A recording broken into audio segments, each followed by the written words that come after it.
Good morning, students. Today we are going to start our lesson from physics lesson number 13. Name of the lesson it is sound. In this lesson we are going to discuss about production of sound, then propagation of sound, human ear, then characteristics of sound, and last noise pollution. So what are the sources and effects of noise pollution? So these are the points we are going to discuss about in this lesson. Okay. So first we can see how is sound produced. How is sound produced? For that, two activities are given in the book. In page number 138, first activity. Take a music player and play it at a high volume.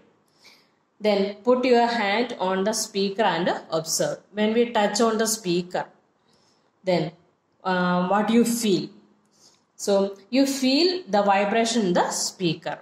When we touch that speaker, we feel the vibrations. And next activity, take a rubber band and stretch it between your thumb or like this we can do. Then afterwards, pluck the rubber band from the middle and observe. When we pluck it, the rubber band also will be vibrate. That also will move forward and backward direction. So here you will hear a sound, and in this case here we can hear the sound and see the vibration produced in the rubber band. Both we can see. We can hear the sound and vibration also we can see. The rubber band will be moved forward and backward. So that is a vibration. And in speaker we can feel it only. So sound, when the sound will be produced, that can sometimes we can see and sometimes we can feel it only. Okay. So we can say that sound is produced when objects vibrate. When the object vibrate, that time the sound will be produced. So we can see the definition of sound. That is, sound is a form of energy which produces a sensation of hearing in our ears. That's the definition of sound. Sound is a form of energy which produces a sensation of hearing in our ears.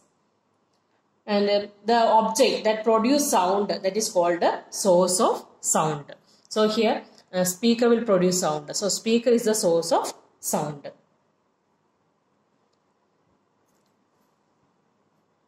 And next we can see how is sound produced by humans.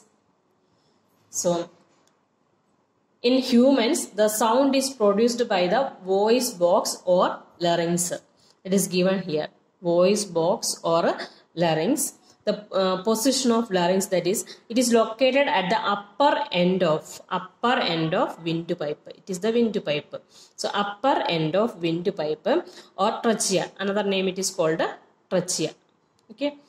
Then two vocal cords are stretched across the voice box. In the voice box, it is given here.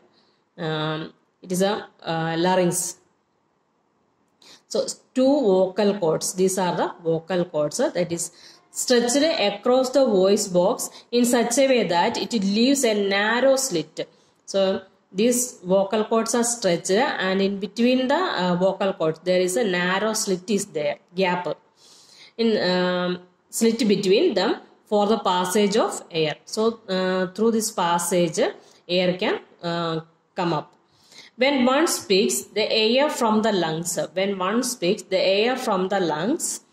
moves up through the windpipe to the voice box. Then air that reaches to the voice box. As the air passes through this slit, then between the vocal cords, it causes them to vibrate. When the air passes through this slit, these two vocal cords that will be vibrate. This vibration of vocal cords produce sound. So it is the phenomena of sound produced by humans. Okay. So once again I will explain. when one speaks, the air from the lungs that moves up through the windpipe, then that reach to the voice box. So voice box, there is a narrow passage, is a narrow slit is there. Through the narrow slit, the air comes out. During that time, the vocal cords that will be vibrate. That vibration produces sound. Harder the air is forced out of the lungs, then louder will be the sound. If air comes out from the lungs through the vocal cord, then that with a high force, then the sound will be harder or louder. Then one more thing is there, muscles of this vocal cords. If it is tight and thin, then the sound produced by the vocal cord, that will be shrill sound. Shrill means a high pitch. When the vocal cords are loose and thick, these vocal cords are loose and thick, then sound produced is a deep sound. And one more activity is given to show that a vocal cord, how the vocal cord produce sound in humans. For that, take one piece of paper, then fold it like this. Then at the center of the paper we can cut it.